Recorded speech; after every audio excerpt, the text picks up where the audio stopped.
কিন্তু স্বাধীনতার পরপরই গণতন্ত্র বাংলাদেশে সবসময় হোঁচট খেয়েছে। রাজনীতির নামে যেটা বাংলাদেশে হচ্ছে, এটা রাজনীতি বলতে কিছু না, এটা চরম দুর্বৃত্তায়ন। রাজনীতিটা হয়ে গেছে জনগণের সম্পত্তি লুটপাট করার একটা মেকানিজম।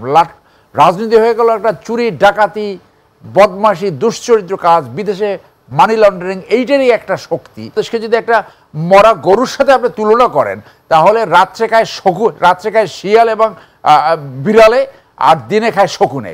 দেখুন, গণতন্ত্রের আকাঙ্ক্ষায় বাংলাদেশ স্বাধীন হয়েছিল, বিকজ সেই সময় 1970 সালে যে নির্বাচনটা হয়েছিল, সেইখানে তৎকালীন আওয়ামী লীগ 168টা সিট পেয়েছিল, আর পিপিপি পাকিস্তানের যে বেনজির ভুট্টোর বাবা জুলফিকার আলী ভুট্টো পার্টি যেটা ছিল, তারা পেয়েছিল 81টা। তো সেই সময় গণতান্ত্রিক প্রক্রিয়া ফলো করে নাই বলে শেখ মুজিবেরই কিন্তু সরকার গঠন করার কথা ছিল। সেই গণতন্ত্রের মূল্যবোধ এবং জনগণের রায় মেনে নেয় নাই বলে শেষ পর্যন্ত কিন্তু এই স্বাধীনতা যুদ্ধ এবং আমরা স্বাধীন হলাম। কিন্তু স্বাধীনতার পরপরই গণতন্ত্র বাংলাদেশে সবসময় হোঁচট খেয়েছে। প্রথম হোঁচটটা হলো 4র্থ সংশোধনীর মাধ্যমে সংবিধানে, সেইখানে গণতন্ত্রকে পরিহার করে একদলীয় একটা শাসন ব্যবস্থা কায়েম করলো। এরপরে গণতন্ত্র বারবার হোঁচট খেয়েছে। সেই এরশাদের মার্শাল্লাহ যখন, এই নূর হোসেন যখন নিহত হলো, তখন আমি ঢাকা বিশ্ববিদ্যালয়ের ছাত্র, এবং তারপরে আসলো এই তথাকথিত গণতন্ত্রের যাত্রা 1990 সালের পরে।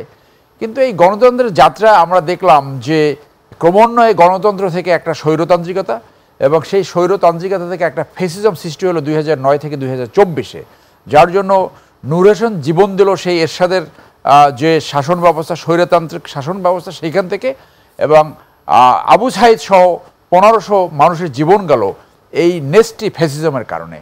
বাংলাদেশে কেন গণতন্ত্র কোনোভাবে স্থায়ী হচ্ছে না, বা গণতন্ত্র একটা প্রাতিষ্ঠানিক রূপ নিচ্ছে না? এর মূল কারণ হলো রাজনীতির নামে যেটা বাংলাদেশে হচ্ছে, এটা রাজনীতি বলতে কিছু না, এটা চরম দুর্বৃত্তায়ন। রাজনীতিটা হয়ে গেছে জনগণের সম্পত্তি লুটপাট করার একটা মেকানিজম। রাজনীতি হয়ে গেল একটা চুরি, ডাকাতি, বদমাশি, দুশ্চরিত্র কাজ, বিদেশে মানি লন্ডারিং, এইটারই একটা শক্তি। রাজনীতি করলে যা কিছু করা যায়, আইন ভঙ্গ করা যায়, আঙ্গুল ফুলে কলা গাছ হওয়া যায়। এই রাজনৈতিক সংস্কৃতি নিয়ে, এই রাজনৈতিক ক্যারেক্টার নিয়ে, এই রাজনৈতিক নেতৃত্ব নিয়ে আর যাই হোক, অন্তত গণতন্ত্র হবে না। সেই জন্য সবচেয়ে বড় সংস্কার দরকার ছিল রাজনৈতিক দলের আভ্যন্তরীণ সংস্কার, যেখানে জবাবদিহিতা থাকবে, যেখানে চরিত্রবান মানুষ সামনে আসবে, যেখানে পরিবারতান্ত্রিক রাজনীতি হবে না, গুণগত মান দিয়ে, এবং সঠিক এমন একটা প্রক্রিয়া যেখানে সঠিক লোকটি নেতৃত্বে আসতে পারে। সো এক লুটেরাতন্ত্র থেকে যে যদি আর এক লুটেরাতন্ত্রের দেশ আসে, তাহলে জনগণের কোনো কিছু হবে না, তাহলে এই নূর হোসেন অথবা আবু সাইদ এটা হবে না, গণতন্ত্র কখনই মুক্তি পাবে না।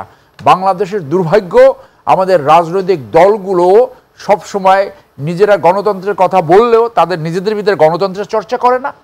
তারা মনে মনে একটা স্বৈরতান্ত্রিকতা এবং কলোনিয়াল মাইন্ডসেট নিয়ে চলাচল করে, যার জন্য বাংলাদেশের গণতন্ত্র কখনো মুক্তি পাবে বলে মনে করি না। যার জন্য যে যার স্বার্থ নিয়ে, দলের স্বার্থ, জাতীয় স্বার্থ অথবা দেশের স্বার্থ তাদের কাছে মুখ্য নয়, তাদের কাছে মুখ্য হলো তাদের দলীয় স্বার্থ, কীভাবে ক্ষমতায় যাওয়া যাবে। তাহলে এই যে নূর হোসেন বা আবু সাইদ, যে 24-এর যে গণ অভ্যুত্থান ঘটলো, সেখানে প্রায় 1500 মানুষের যে প্রাণ গেল, শহীদ হলেন, তাদের এই রক্ত বা এই প্রাণকে বৃথা যাবে?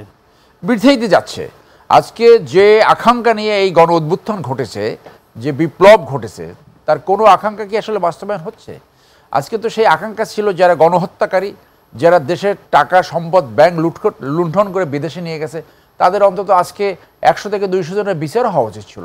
একটি বিপ্লবী সরকার গঠন করা উচিত ছিল। যারা সরকার গঠন করেছে তারা এখন পলায়ন পর, তাদের কোনো ক্রাইসিস ম্যানেজমেন্ট করার কোনো অভিজ্ঞতা ছিল না।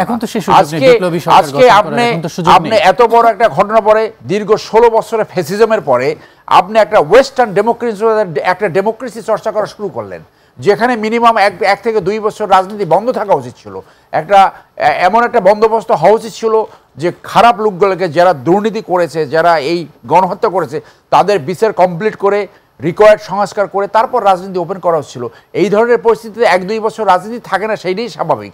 আপনি এই ঘটনার পরেই এইরকম একটা লিবারেল ডেমোক্রেসি শুরু করলেন, যেটা ফাইন ডেমোক্রেসি, আমেরিকা অথবা ওয়েস্টার্ন ইউরোপে সেটা চর্চা হয়, সেখানেও তারা হোঁচট খায়।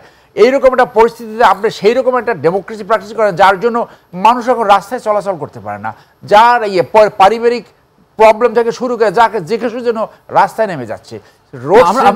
আপনি যে বললেন যে 2 বছর রাজনীতি বন্ধ থাকার কথা ছিল, আমরা এও তো শুনি যে 3 মাসের মধ্যেই নির্বাচন হওয়ার দরকার ছিল, তাহলে অনেক কিছু সাহস, কারণ যারা নিজেদের স্বার্থ ছাড়া অন্য কিছু বোঝে না, যারা রাজনীতির নামে মিন করে যে রাজনীতি হলো আমার জনগণের সম্পত্তি লুটপাট করার হাতিয়ার, যাতে আমার কোথাও জবাব দিতে হয়, তারা তো ক্ষমতায় যাওয়ার জন্য চেষ্টা করবে।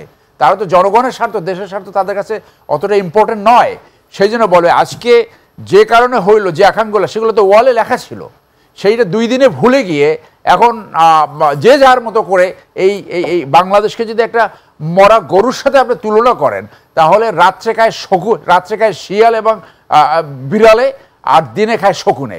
সেই রাষ্ট্র ব্যবস্থা সেটা না হয়, সেইটা রাজনৈতিক দলগুলোকে সেইখানে যেতে হবে।